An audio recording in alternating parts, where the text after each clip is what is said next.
Hey guys, welcome back to the channel. It's day 3 of the Polish Liga 1 2025 happening in Chotowa. So today was day 3 and I hope you watched the previous videos so you can go check out day 2 and day 1 recap.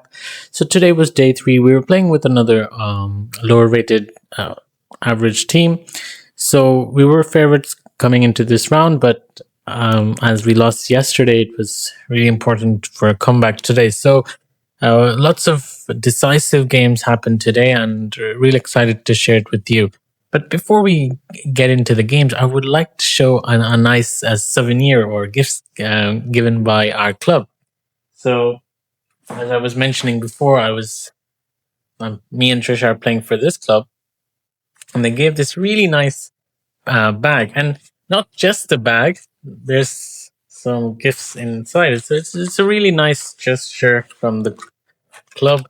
See, pierniki, a very traditional Polish chocolate. I'm not sure exactly sure. I have to see. I haven't opened it. I mean, the packaging itself is so nice.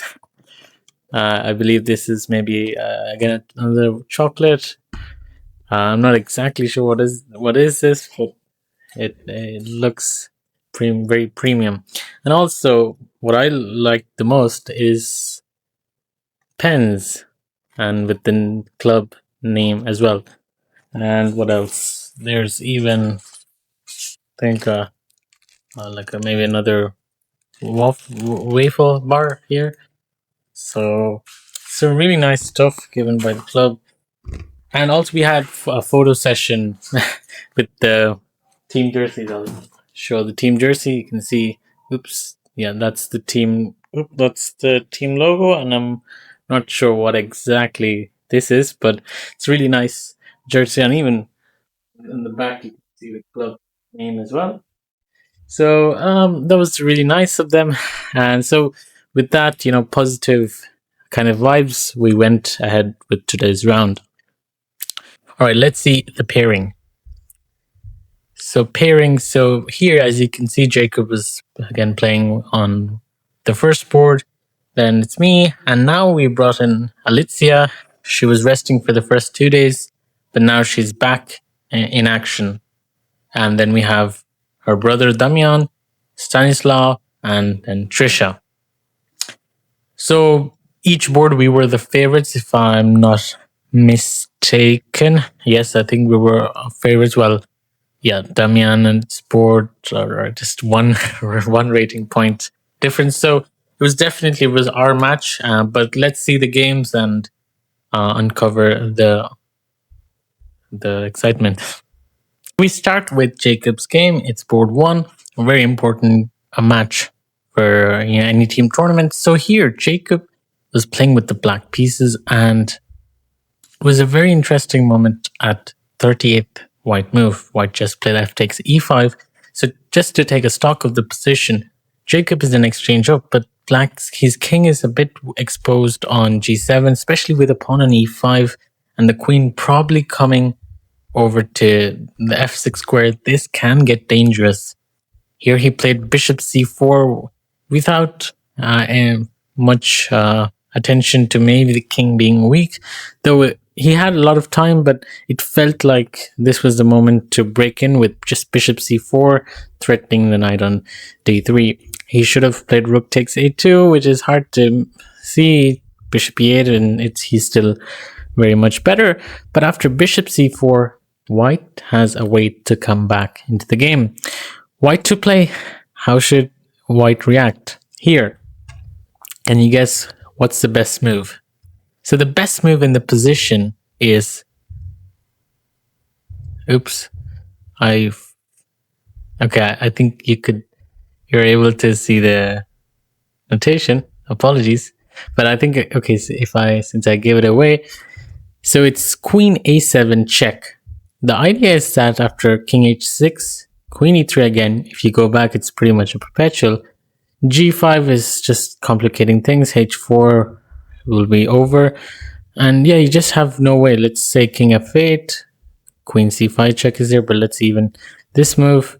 And you can't really go up there, because if this, then this is like suddenly very, very dangerous now when white is actually winning. So bishop c4, but queen g5 was played, which was a blunder, and after that, Jacob quite convincingly converted to a win.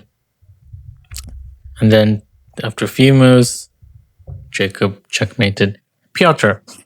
All right, that was a nice first game victory, though it was actually not the first game it finished during the round, but that was an important result. Coming to my game, so I was playing with the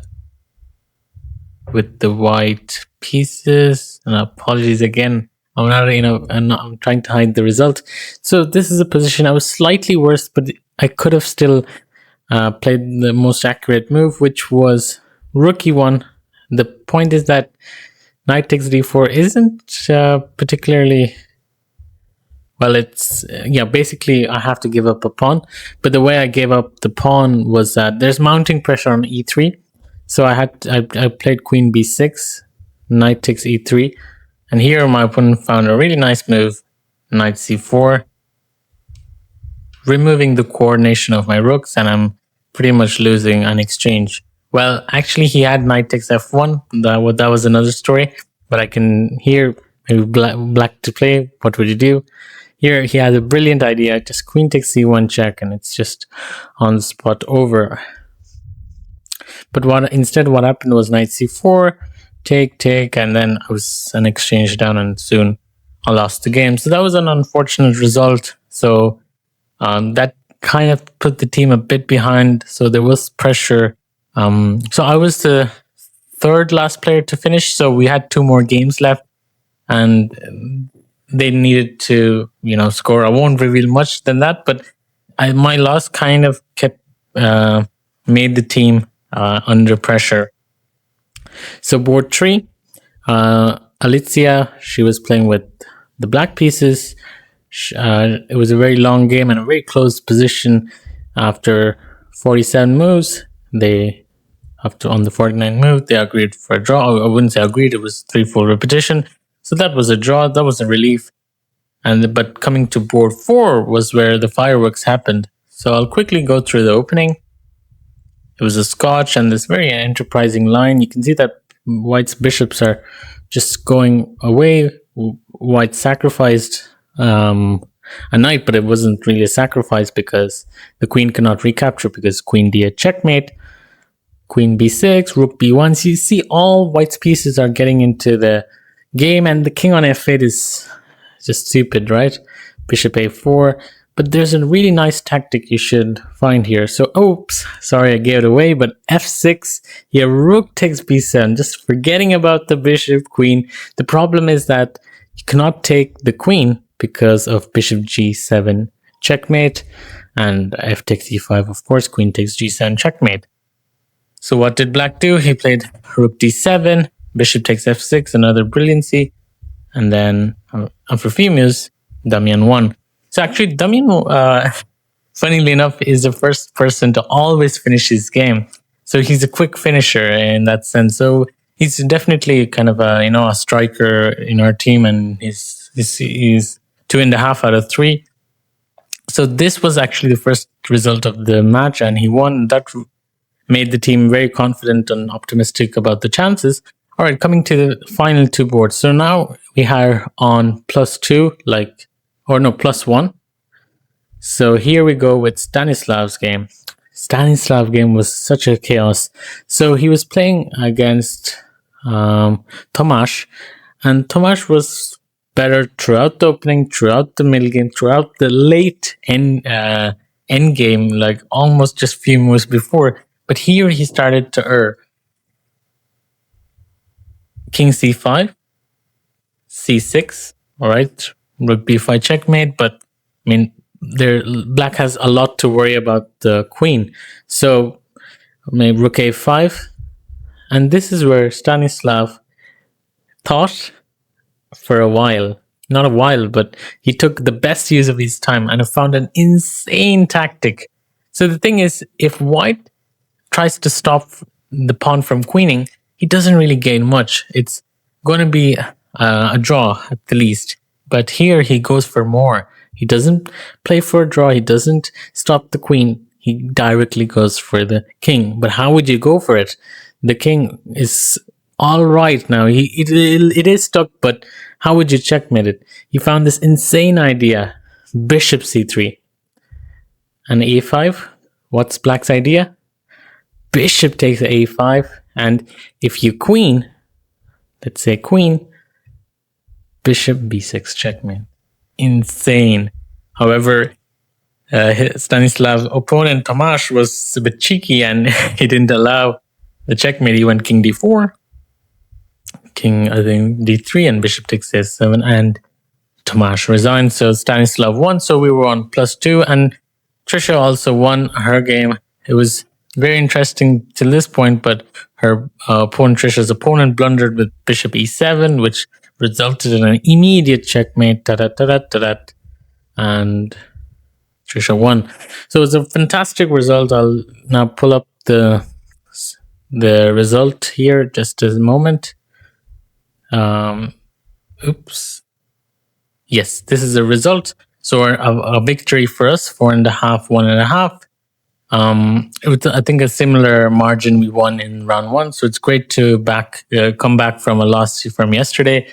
And it was a slightly stronger team than yesterday, so it was even much more, good result. So now looking at tomorrow's pairing, I'll try to show that too. So let me see if I can pull it up. Yes. So we are playing on board 2. So you can see our team name there on the black side. And we're playing with the top seed. So this will definitely be a tournament defining match, and they have been constantly kind of toggling between Extra Liga and Liga 1. So, they have such standards.